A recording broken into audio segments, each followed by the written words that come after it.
ಉಡುಪಿಯಲ್ಲಿ ಈಗ ಪರ್ಯಾಯ ಸಂಭ್ರಮ. ಶ್ರೀ ಶ್ರೀರೂರು ಮಠದ ಶ್ರೀ ವೇದವರ್ಧನ ತೀರ್ಥ ಶ್ರೀಪಾದರು ಮುಂದಿನ 2 ವರ್ಷಗಳ ಅವಧಿಗೆ ಕೃಷ್ಣ ಪೂಜಾ ಕೈಂಕರ್ಯ ನಡೆಸಲು ಸರ್ವಜ್ಞ ಪೀಠ ಏರಿದ್ದಾರೆ. ಶ್ರೀ ವೇದವರ್ಧನ ತೀರ್ಥ ಶ್ರೀಪಾದರಿಗೆ ಇದು ಪ್ರಥಮ ಪರ್ಯಾಯ. ಶ್ರೀ ಲಕ್ಷ್ಮೀವರ ತೀರ್ಥ ಶ್ರೀಪಾದರ ಬಳಿಕ ಶ್ರೀರೂರು ಮಠದ 31ನೇ ಯತಿಯಾಗಿ ನಿಯುಕ್ತಿಗೊಂಡಿದ್ದಾರೆ.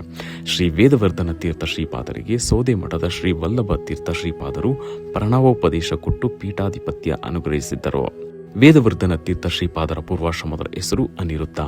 2005 ಸೆಪ್ಟೆಂಬರ್ 30 ಉಡುಪಿಯಲ್ಲಿ ಜನಿಸಿದ್ದರು. ವಿದ್ಯೋದಯ ಪಬ್ಲಿಕ್ ಶಾಲೆಯಲ್ಲಿ ಪೂರ್ವಾಶ್ರಮದ ಶಿಕ್ಷಣ SLC ಪಡೆದು ಉಪನಯನ ಅನಂತರ ಮಹಾನಾಯಕ, ಮಹಾಮೃತ, ಉಪನಿಷತ್, ಗೋದಾನ ಹೀಗೆ 4 ಸಂಸ್ಕಾರಗಳ ಜೊತೆಗೆ ವಿದ್ಯೆ ಪೂರೈಸಿ ಸನ್ಯಾಸ ಸ್ವೀಕರಿಸಿದ್ದರು. ಶಾಲೆಯಲ್ಲಿ ಲೌಕಿಕ ಶಿಕ್ಷಣದ ಜೊತೆಗೆ ಮನೆಯಲ್ಲಿ ಶಾಸ್ತ್ರ ಪಾಠಗಳು, ವೇದಾಧ್ಯಯನ, ತಾತ್ಪರ್ಯ ನಿರ್ಣಯ, ವ್ಯಕ್ತಿ ಮಲ್ಲಿಕ ಇತ್ಯಾದಿ ಗ್ರಂಥಗಳನ್ನು ಕಲಿತಿದ್ದಾರೆ. ಅನುಷ್ಠಾನಾದಿಗಳು, ದೇವರ ಜಪ ತಪದಲ್ಲಿ ನಿರತರಾಗಿದ್ದರು. ಇವರ ಆಸಕ್ತಿಯ ಕ್ಷೇತ್ರವು ಸನ್ಯಾಸತ್ವ. ಹೀಗಾಗಿ ತಮ್ಮ ಮಗನನ್ನು ಕೃಷ್ಣ ಪೂಜೆಗೆ ಕಳಿಸಿಕೊಟ್ಟಿರುವುದಾಗಿ ಶ್ರೀಪಾದರ ಪೂರ್ವಾಶ್ರಮದ ತಂದೆ ಡಾಕ್ಟರ್ ಉದಯ್ ಕುಮಾರ್ ಸರಳತ್ತಾಯ ಹೇಳಿದ್ದರು.